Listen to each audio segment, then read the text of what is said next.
a very special week, and to be included in a pretty special day yesterday was, it was very cool to play in something like that alongside my childhood hero Tiger, one of the legends of the game, Lee Trevino, and then and Georgia as well, who I was super impressed with. I'd never seen her hit it before, but I think she's got such a great pedigree in the RNA Championships, winning the girls amateur, then the women's, and then obviously going on to win the Women's British Open.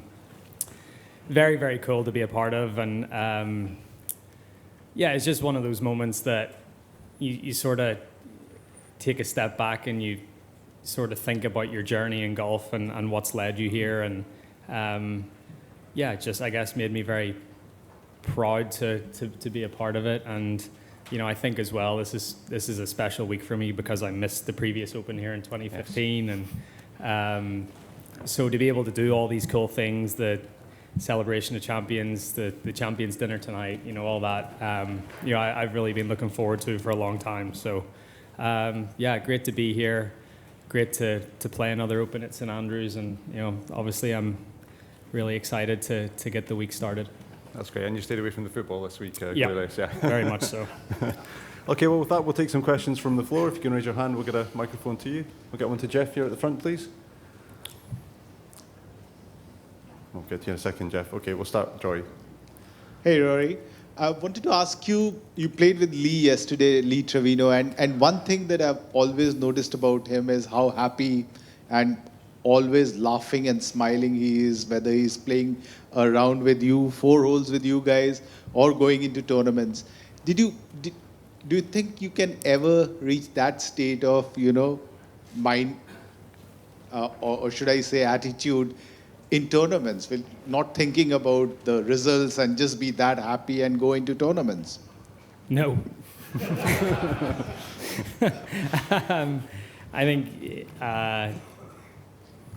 look, Lee's a very unique character, and I think the reason that, he is so well liked is because of, his uniqueness. And I mean, he literally, I'd watched him hit some balls before on the range, but I never knew, he literally walks into the shot, sets up for a cut, and then walks all the way around to setting up for a draw, and then he makes his swing, but he's talking at the same time. So no, I mean, yeah, he's one of a kind, and it was great to be out there with him, because you just listen and you the stories that he tells, and it's just most of the time he's just talking to himself, but he just wants to talk. So, but it was very cool. Okay, Jeff. Rory, what are you seeing out on the golf course in terms of the way it's playing compared to when you've been here in the past, and any adjustments you're making to your game or your clubs from what you've seen? Yeah, I think everyone's seen how firm and fast the fairways are. And the weather looks pretty similar for the rest of the week. So I'd say the greens will get, the greens are still quite receptive, and there's a lot of grass on them, and they're quite lush. Still have a very firm first bounce, but they're receptive if you hit a well enough struck iron shot. It's I've played this course mostly in September, October time, the Dunhill, where it plays completely differently. So, then it's sort of hit driver everywhere, get it as close to the greens as you can, and then, take your chances from there. I think this week you're going to maybe see guys laying back a little bit. The pin positions are the hole locations that they'll use this week are very different than what they use at the Dunhill, for example. So, laying back, giving yourself full shots into some of these greens, playing the angles a little bit more. I think that's going to be really important this week. It's definitely a lot more of a strategic golf course when it plays like this. And yeah, I mean, even the drive I hit on the second hole yesterday, and that pin's in the middle of the green, and I felt like I couldn't hit a chip shot that close. So I putted it from whatever it was, 60 yards. So you're going to see a lot of that this week. I think if you hit a lot of drivers, you may get too close to some of these greens, and then it would be advantageous to lay back and give yourself fuller wedge shots into some of these greens. Okay, Stephanie on the right, please. Hi, Rory. Given your form so far and everything that surrounds the Open this year, do you feel that this could potentially be your year here at St Andrews? I hope so. I've only played one Open here before. I got off to a great start and got caught out in wind, not too dissimilar to what's out there today. But yeah, I'm playing well. I'm in good form. My confidence in my game's as high as it's been in quite a while. So, I can't go in here thinking that this might be my time. I just have to go out and play a really good tournament. I got to string 4 good rounds together, and hopefully at the end of the week that's good enough to win. But I'm happy where everything's at, and I just can't get ahead of myself, and just have to make sure that I prepare well the next couple of days and get myself in the right frame of mind for Thursday. Okay, next question in the middle here. Yeah. There's been a lot made about how the old course would hold up to modern players and modern equipment. How do you see it playing out this week? And if there is a really low winning score, does that really matter? I don't think it matters. I don't think you're going to see that, though. I think with the condition of the golf course, I think with a little bit of breeze, just like I was alluding to, you can bomb it around here and hit driver and get it close to the greens, but that doesn't necessarily mean you're going to make birdies from those positions. I can't see it. I can see it being low enough, like getting into the sort of teens, but I can't see something in the 20 under par range. That will win. Obviously, that'll win by quite a few, but I just think with the way the golf course is playing and how firm and fast it is, it's just going to get super tricky by the end of the week. At the front here, please. Yeah, Rory, what was your preparation like last week, being in Ireland at Adair, and then we saw you with Tiger at Ballybunion. What was that stretch like? Yeah, quite relaxed, quite nice. Played Adair in the Pro-Am, and then played Ballybunion on Thursday. And then apart from that, didn't really do too much. Hung around Adair for a couple of days, did a little bit of practice. Got in here Sunday, and then played whatever I played. Played the first 5 and the last 5 yesterday in a practice round, and it's not. There's not a whole lot of new information out there on the golf course. It's just a matter of I don't want to. I'd rather build up slowly towards the week. I don't really want to overdo it. I don't feel like I need to overdo it. I wasn't maybe expecting the fairways to be as firm as they are, so I feel like my wedges don't quite go as far off this turf as they do on, for example, the turf I was practicing on last week. So just need to get the numbers dialed in a little bit for them. But apart from that, it's just about getting comfortable around the greens, putting from 20, 30, 40 yards. But preparation's been nice. I haven't felt like I've needed to do anything. I've just sort of been in a really decent state of mind and happy with where everything is. And I think that sort of confidence and contentment in my game, it's a nice way to lead into a major. Okay, next question, Steve on the right, please. Rory, what are you thinking on the 17th tee and from tee to green? How challenging and unique is that hole? And have you ever had any adventures in the bunker? Not really. I've sort of done pretty well to avoid that trap for the most part. 17 is, not all about the tee shot, but the tee shot's a big part of it, and sort of challenging yourself to trust that there's a lot more room right than you think. I hit one way right yesterday in that Champions Challenge, and I was out of bounds by a yard. I felt like I'd hit it right at the hotel, and it was just out. So you can really challenge that right side, but you have to have a lot of trust in your golf swing to do that. But once you get your tee shot away, it then opens up every hole location on that green, even the ones over the bunker on the left-hand side. If you hit it into that left rough, it sort of takes all your options away. You just got to hit it to the front right and then try to make your 2 putts from there. So the tee shot is key, and just, as I said, trusting that you've got a little more room on that right side. But it's a hole where you make 4 fours for the week, and you're really happy. You're not trying to. A 3 is a massive bonus there. You take 4 fours and run very happily to the 18th tee. Okay, the front, please. Tiger famously missed every bunker in 2000, and I guess knowing what you know about this course, the firmness and everything, is that an impressive feat to you, a lucky feat? Is it a mixture of both? What does it make you think? It's impressive. I think when you're trying not to go in bunkers, so you've achieved one objective for the week, I guess. But again, that was 2000 was quite firm and fiery and fast. I've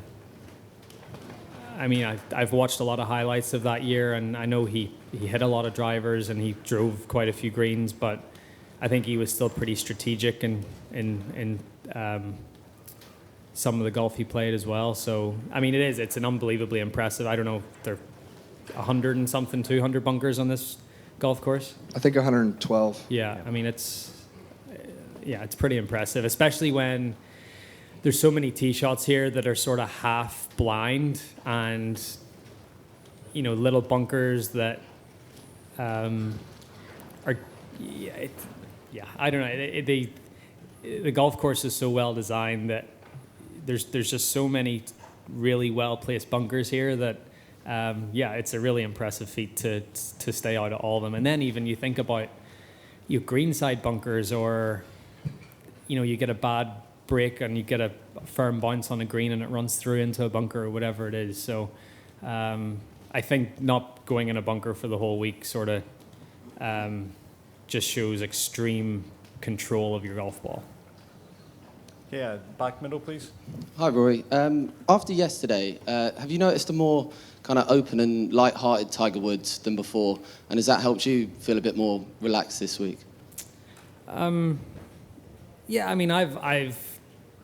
I've gotten to know Tiger, very well over the past decade or more, and he's like that in private moments, more so than anyone really thinks. But I think he's just maybe showing that side a little more, that side of himself a little more to the public over these last few years, and as his career is sort of winding down, I guess you could say. I think he now appreciates everything that he's got done in the game. I think Tiger's mindset's always been on to the next one, on to the next one, on to the next one. Where I think especially after the Masters in 19, I think for him to just sit back and reflect on what a career it's been, and I think he maybe appreciates it all just a bit more now, and that's part of the reason that you're seeing that sort of lightness and more joyful person on the golf course, I guess. Yeah, Doug, please. Rory, Jack has said, and I think he was quoting Jones by saying that a golfer's career resume is not complete unless he's won an Open at St. Andrews.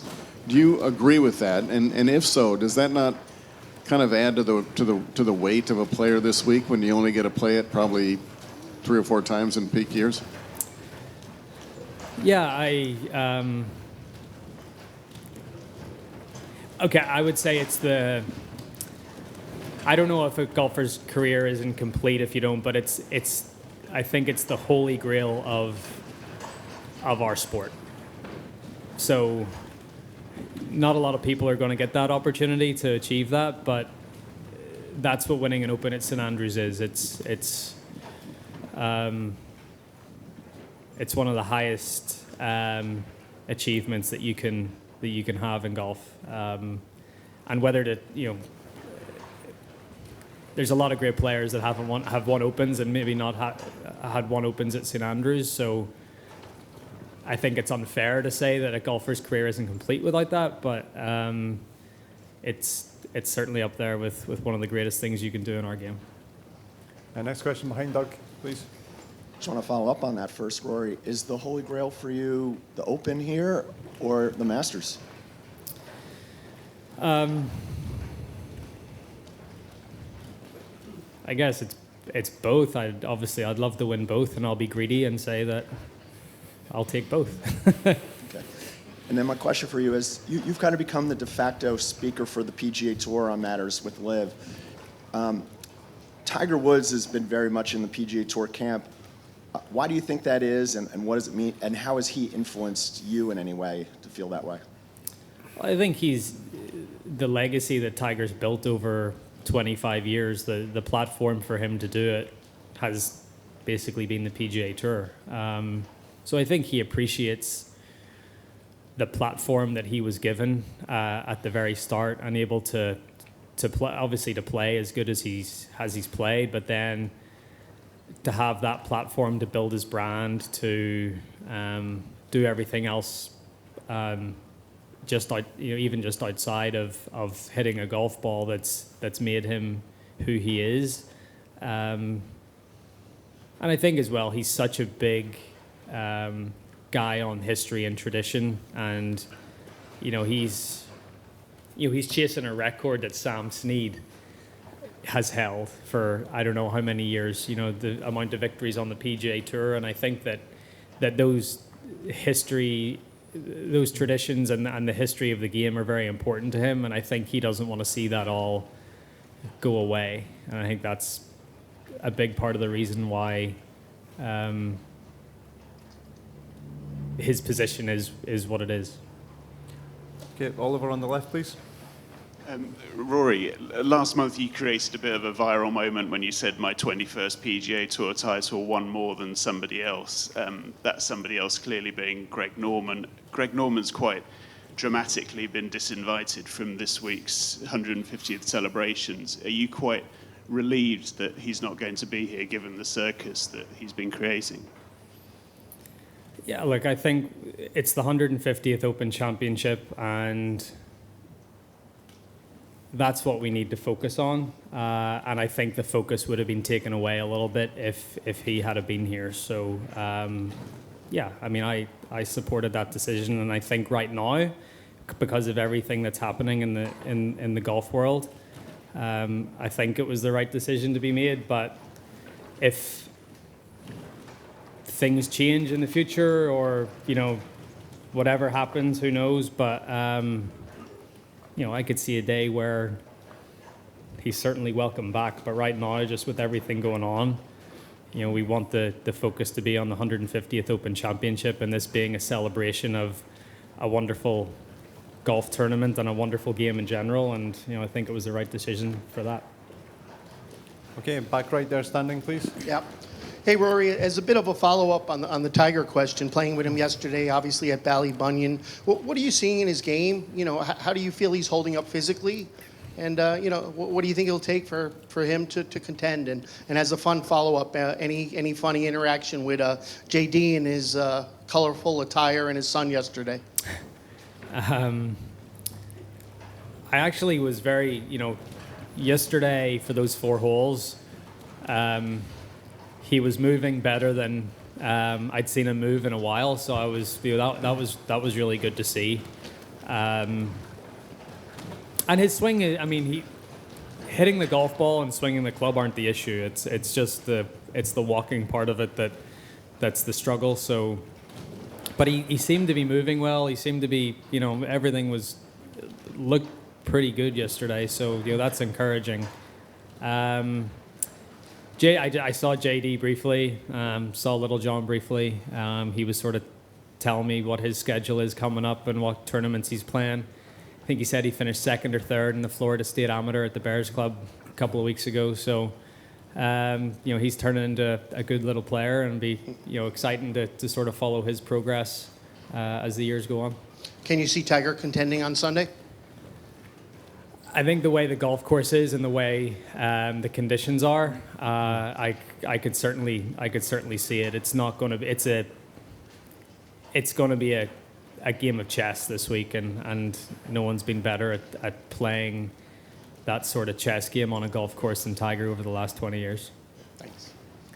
Okay, next question just in front of you there. I can't quite see. Is it Alex? Yes, Alex, please. Yeah, Rory, there seemed to be some contradictory statements made by you last week. One at the McManus talking about LIV, and then also some comments that were given to Kyle Porter in regards to LIV as well. Just wondering if you could clarify exactly what your position is. And then also, as a board member, you have the ability to probably vote at some point if you would permanently suspend the players that have left for LIV. How would you vote in permanently suspending players? Okay, so if you actually read the two, I wouldn't say they're contradictory. I basically said the same thing. Like I'll point everyone back to Kyle's article that we went through a few days ago. That I sort of laid all my points out in that.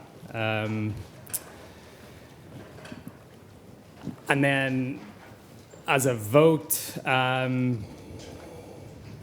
don't think that should be in the public domain about how I would vote on that. So I'll keep that one. I'll keep that one quiet also. Yep. Okay. We're going to finish with the 3 questions we've got. We'll go to this one here on the right-hand side, please. Hi, Rory. You were talking earlier how maybe Tiger's sort of relishing his achievements even more now as he looks back. I mean, appreciate you're at a different stage of your career, but as the wait goes on for another major, do you find yourself looking back more fondly on your achievements, and also does that wait sort of make you more determined to get your hands on another major? Thanks.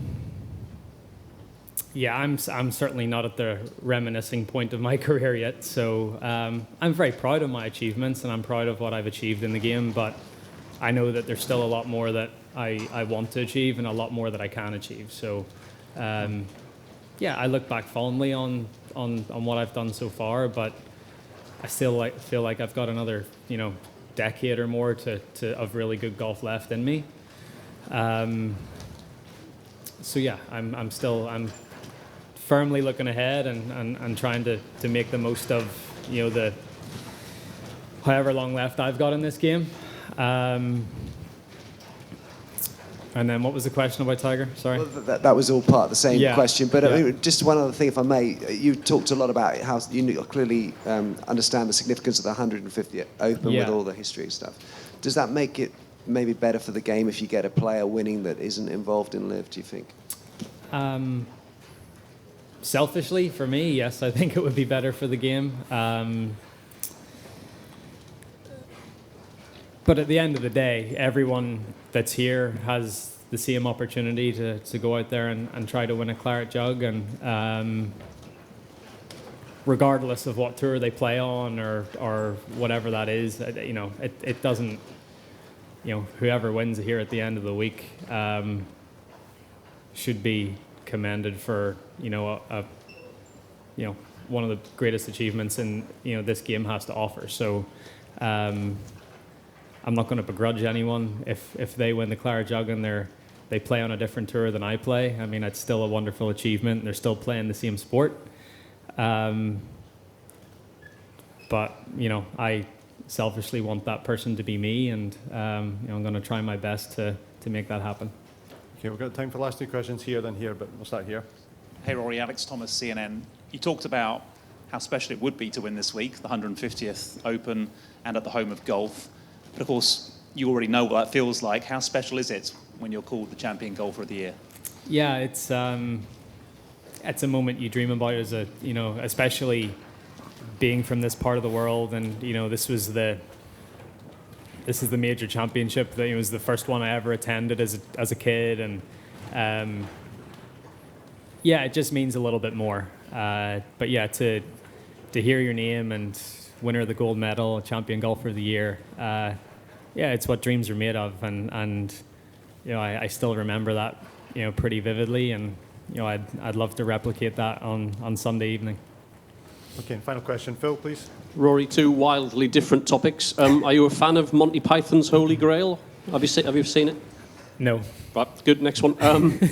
How much do you remember from your rounds of the 2 first rounds in 2010, the 63 obviously, which was brilliant, and then getting caught in the weather? How much do you remember of those 2, the wild differences between the 2? Not much. I honestly don't remember if I I'd have to watch highlights to remember what I did or how I played or where I made birdies or the only thing this is sort of a good lesson into human behavior, but the only thing I remember about the 63 is hitting a 6-iron into 3 feet at 17 and missing the putt. And then I birdied the last. I remember that, but that's the one thing that sticks out in my mind because I remember coming off the golf course thinking that was the really good opportunity for the first person ever to shoot 62 in a major. I didn't quite get it done, so you can always be better. Well, Rory, thank you for joining us, and best of luck this week. Thank you.